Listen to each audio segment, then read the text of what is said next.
Hello. അങ്ങനെ ഞങ്ങള് കല്യാണത്തിനെത്തി നമ്മുടെ ഫസിയുടെ. അപ്പൊ ഞങ്ങളെല്ലാവരും കുറെ നാൾക്ക് ശേഷമാട്ടോ ഒരുമിച്ചൊന്ന് കാണുന്നത്. കുറെ നാളെന്ന് പറയുകയാണെങ്കിൽ ഒരു 7-8 വർഷം ഗ്യാപ്പ് ഉണ്ടായിരിക്കും. അതിന് ശേഷമാട്ടോ ഞങ്ങൾ കണ്ടത്.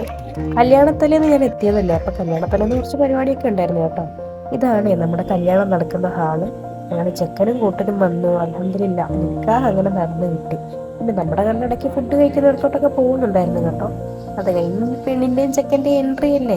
എൻട്രി കുറെയൊക്കെ ഞാൻ എടുക്കാൻ മറന്നുപോയി. നമ്മളെ ശരിക്കും മൊമെന്റിൽ ജീവിക്കുകയാണല്ലോ ചെയ്യുന്നത്.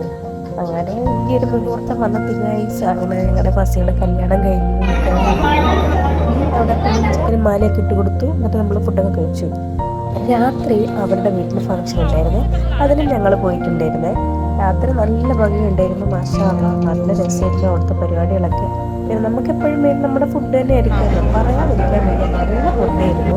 പിന്നെ എന്തൊക്കെ പറഞ്ഞാലും പിറ്റേ ദിവസം രാവിലെ തന്നെ ഞാൻ വണ്ടി കയറി. കോട ഇറങ്ങുന്നതിന് മുമ്പ് ഞാൻ സ്ഥലം വിട്ടു. അപ്പോൾ ഓക്കെ, ബൈ ബൈ.